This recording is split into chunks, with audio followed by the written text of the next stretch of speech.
की terms of reference जी होती 13 November 2023 त्यानुसार आम्हाला आमच्या आयोगाला मराठा समाजाचं मागासलेपण तपासण्यासाठी एक काम देण्यात आलं होतं, एक टास्क होता.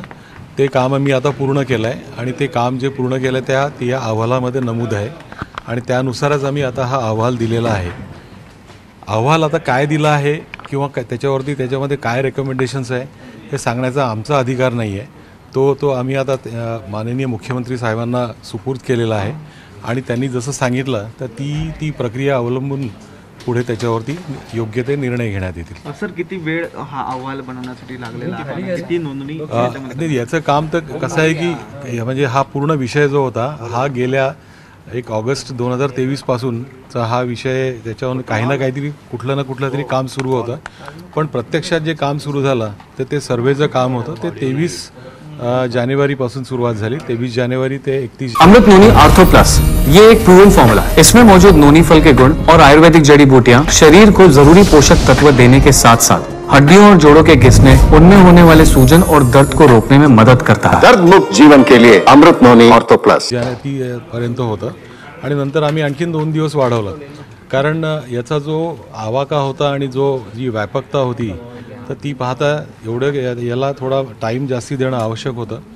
ऑफकोर्स याच्यामध्ये रेव्हेन्यू ऑफिसर्स, सगळे सरकारी अधिकारी, टीचर्स वगैरे जेवढे होते त्या लोकांची फार मोठी मदत झाली. आणि मगाशी जसं माननीय मुख्यमंत्री साहेबांनी सांगितलं की खूप जवळजवळ 3-1 लाख लोक याच्यामध्ये इन्व्हॉल्ड होते आणि त्यांनी जर का हे केलं नसतं तर हे एवढं मोठं काम पूर्ण झालं नसतं. यामध्ये मी तुम्हाला आणखीन एक सांगू इच्छितो की याच्यामध्ये आम्ही जी मेथडॉलॉजी वापरली आहे ती मेथडॉलॉजी एक्सटेन्सिव्ह फील्ड सर्वेची आहे, एक्सटेन्सिव्ह फील्ड रिसर्चची आहे मेथडॉलॉजी. आणि याच्यामध्ये आम्ही संपूर्ण महाराष्ट्रातली राहणारी पॉप्युलेशन, ॲडल्ट पॉप्युलेशन यांना आम्ही टार्गेट केलं होतं. तर ही टार्गेट करताना ऑफकोर्स म्हणजे जे काही सर्वेच्या मेथड्स आहेत, मेथडॉलॉजी आहेत आणि याच्यामध्ये आरक्षित लोक वगळण्यात आले होते, परंतु त्यांना आम्ही कव्हर केलं होतं. जसं कळलं की हे आरक्षणामध्ये आहे तर मग त्यांना पुढे सर्वेमध्ये घेण्यात आलं नाही. असं मिळून जवळजवळ 1,58,00,000 कुटुंब याच्यामध्ये कव्हर झालीत. आणि हा जो सर्वे केला आहे, हा जो स्टडी आहे, हा आमच्या माहितीनुसार भारतातला पहिला प्रयत्न आहे आणि हा पहिला सर्वे आहे की ज्याच्यामध्ये संपूर्ण एखाद्या राज्याची जवळजवळ संपूर्ण एलिजिबल पॉप्युलेशन कव्हर झालेली आहे. सर, मागच्या वेळेच्या कोणत्या त्रुटी आहेत त्या प्रामुख्याने यामध्ये दूर करण्यात आलेल्या आहेत?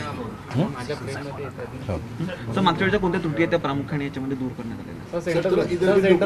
हां, नाही, आम्ही आता त्रुटी म्हणजे कसं आहे की आता अहवालामध्ये आम्ही सगळं नमूद केलेलं आहे की अगोदरच्या काही त्रुटी होत्या की नव्हत्या, कसं होतं. आणि सगळे जेवढे मंडल कमिशन म्हणजे काका कालेलकर कमिशनपासून जेवढे कमिशन झाले, नॅशनल लेवलचे कालेलकर कमिशन, मंडल कमिशन आणि नंतरचं नॅशनल बॅकवर्ड क्लासेस कमिशन, हे सेंट्रल लेवलचे कमिशन्स होते.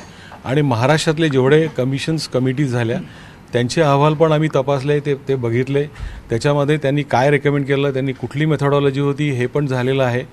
परंतु कसं आहे की काय निष्कर्ष काय झाले, कसं झालं हे आम्हाला सांगायचा अधिकारच नाही आहे. आणि तो जो अधिकार आहे तो सरकारचा आहे, त्यामुळे त्याच्याबद्दल आम्ही काही बोलू शकत नाही.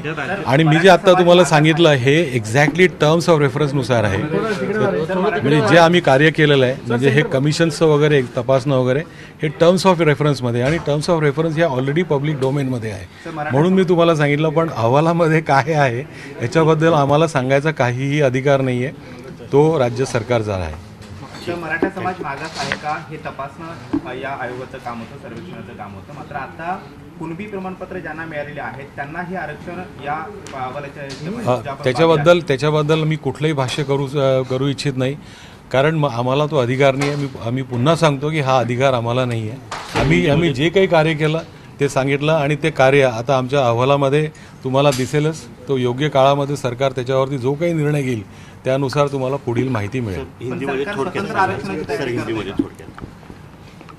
अब देखिए, ये जो है ना, ये जो सर्वे है, सबसे पहली जो बात है कि ये इस टाइप का सर्वे जिसमें करीबन एक स्टेट की एंटायर पॉपुलेशन कवर हो चुकी है, इस टाइप का सर्वे हमारी जानकारी के हिसाब से सारे भारतवर्ष में पहली बार हुआ है. इतनी बड़े पैमाने पर कोई सर्वे अब तक के सोशियोलॉजिकल स्टडी जिसे कहते हैं वो नहीं हुआ है, ये हमारी जानकारी है। क्योंकि हमने जो भी कमीशन के रिपोर्ट्स देखे हैं इसके पहले नेशनल लेवल के, वो इतने बड़े पैमाने पर नहीं थे।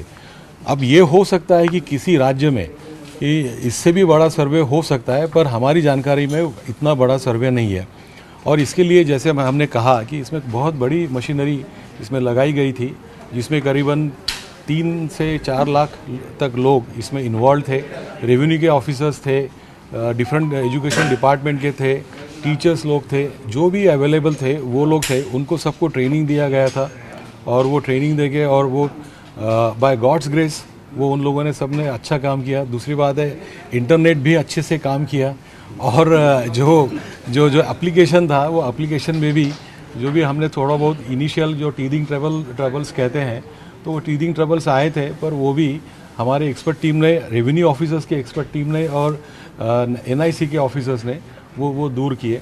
और बस भगवान के आशीर्वाद है कि इतना बड़ा चैलेंजिंग टास्क वो हम लोग इतने कम समय में कर पाए। या अहवालाच्या माध्यमातून याच्यापुढे मला अजून मी काही बोलू शकत नाही। धन्यवाद।